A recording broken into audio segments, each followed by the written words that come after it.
மாணவர்கள் படித்தால் மட்டும் போதாது என்றும் பணியில் திறமையும் இருக்க வேண்டும் என்றும் மத்திய நிதித்துறை அமைச்சர் நிர்மலா சீதாராமன் தெரிவித்துள்ளார். கோவையில் பாஜக எம்எல்ஏ வானதி சீனிவாசன் நடத்தி வரும் தன்னார்வ அமைப்பின் கீழ் 1500 பேருக்கு இலவச தையல் எந்திரம் வழங்கும் நிகழ்ச்சி நடைபெற்றது. மத்திய அமைச்சர் நிர்மலா சீதாராமன் தையல் எந்திரங்களை வழங்கினார்.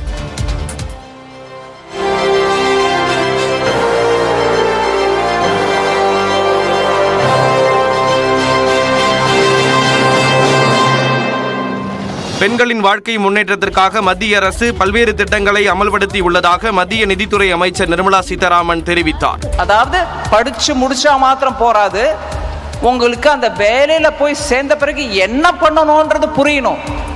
புரிஞ்சதோடு இல்லாம அதை எடுத்து செயல்படுறதுக்கான திறமையும் தன்னம்பிக்கையும் இருக்கணும். அந்த எம்ப்ளாயபிள் ஸ்கில் இல்லாம எத்தனையோ படித்த இளைஞர்கள் கூட இன்னைக்கு என்னங்க நானும் என்ஜினியர் தான், நானும் படிச்சிருக்கேன், எனக்கு வேலை கிடைக்க மாட்டேங்குது, வேலையை அமர்த்த மாட்டேங்கிறாங்க யாருமே அப்படின்னு பேசுறாங்க. இத்திட்டத்தை செயல்படுத்திய எம்எல்ஏ வானதி சீனிவாசனுக்கு அமைச்சர் நிர்மலா சீதாராமன் நன்றியும் கூறினார். கடந்த ஆண்டு பாஜகவில் ஐக்கியமான முன்னாள் எம்பி மைத்ரேயன் அதிமுக பொதுச் செயலாளர் எடப்பாடி பழனிசாமியை திடீரென சந்தித்துள்ளார். சென்னை பசுமை வழிச்சாலையில் உள்ள எடப்பாடி பழனிசாமியின் இல்லத்தில் இந்த சந்திப்பு நடைபெற்றது. சந்திப்பு குறித்து தெரிவித்த மைத்ரேயன், இது மரியாதை நிமித்தமான சந்திப்புதான் என தெரிவித்துள்ளார். பாஜகவில் தனது அரசியல் வாழ்க்கையை தொடங்கிய மைத்ரேயன் 2000ஆம் ஆண்டு ஜெயலலிதா முன்னிலையில் அதிமுகவில் இணைந்தார். சில ஆண்டுகள் அதிமுக மாநிலங்களவை உறுப்பினராக பதவி வகித்தார். ஜெயலலிதாவின் மறைவுக்கு பிறகு ஓபிஎஸ் மற்றும் இபிஎஸ் என இருதரப்புக்கும் மாறி மாறி ஆதரவு தெரிவித்து வந்த அவர் அதிமுகவிலிருந்து 2022ஆம் ஆண்டு எடப்பாடி பழனிசாமியால் நீக்கப்பட்டார். கடந்த ஆண்டு மீண்டும் பாஜகவில் ஐக்கியமான மைத்ரேயன் அக்கட்சியில் அதிருப்தியில் இருந்ததாக கூறப்படுகிறது.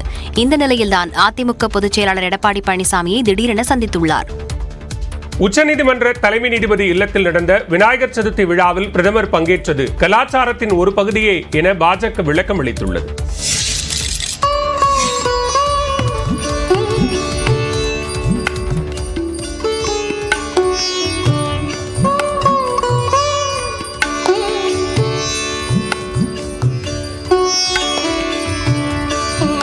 உச்சநீதிமன்ற தலைமை நீதிபதி சந்திரசூட்டின் இல்லத்தில் நடந்த விநாயகர் சதுர்த்தி பூஜையில் மராட்டியர்கள் அணியும் தொப்பியை அணிந்து பிரதமர் மோடி பங்கேற்றதை எதிர்க்கட்சியினர் கடுமையாக விமர்சித்து வருகின்றனர். இந்தியா கூட்டணியில் உள்ள சிவசேனாவின் உத்தவ் தாக்கரே பிரிவு எம்பி பிரியங்கா சதுர்வேதி தேர்தல் நேரத்தில் மகாராஷ்டிரா தொடர்பான வழக்குகளை ஒத்திவைக்கவே பிரதமர் மோடி சென்றுள்ளாரோ என்று எக்ஸ் பக்கத்தில் முன்வைத்துள்ளார். அரசியல் உள்நோக்கத்துடன் உச்சநீதிமன்ற தலைமை நீதிபதியை மோடி தனிப்பட்ட முறையில் சந்தித்துள்ளதாக இந்தியா கூட்டணி தலைவர்களும் விமர்சனங்களை முன்வைத்து வருகின்றனர். இந்நிலையில் சந்திரசூட் இல்லத்துக்கு பிரதமர் சென்றது கலாச்சாரத்தின் ஒரு பகுதியே என்று பாஜக பிரமுகர் சேஷாத் பூனாவாலா தனது எக்ஸ் பக்கத்தில் பகிர்ந்துள்ளார். சந்திரசூட் வீட்டுக்கு பிரதமர் சென்றதை விமர்சித்துள்ள மூத்த வழக்கறிஞர் பிரசாந்த் பூஷன், இந்த சம்பவம் நீதித்துறைக்கு மோசமான சமிஞ்சையை வெளிப்படுத்துகிறது என கூறியுள்ளார்.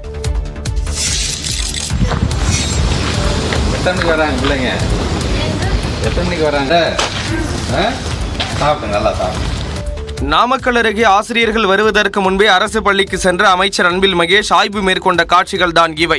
234 தொகுதிகளுக்கும் நேரடியாக சென்று ஆய்வு மேற்கொள்ளும் பயணத்தை பள்ளிக்கல்வித்துறை அமைச்சர் அன்பில் மகேஷ் மேற்கொண்டு வருகிறார். அந்த வகையில் பரமத்தி வேலூர் அருகே ஓவியம்பாளையம் ஊராட்சி ஒன்றிய தொடக்கப் பள்ளியில் அவர் திடீர் ஆய்வு மேற்கொண்டார்.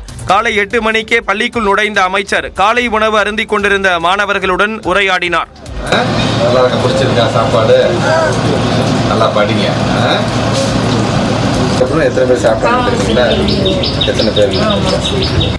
ஆசிரியர்கள் யாரும் அந்நேரத்தில் வராத காரணத்தால் பள்ளி முழுவதும் சுற்றி பார்த்து ஆய்வு மேற்கொண்டார். காலை உணவு பணியாளர் துர்கா மட்டுமே பள்ளியில் இருந்ததால் அவர் மட்டுமே அமைச்சரின் கேள்விகளுக்கு பதிலளித்தார். மாணவர்களிடம் கற்றல் குறித்து ஆய்வு செய்த போது மாணவர்கள் திருக்குறள் கூறினர்.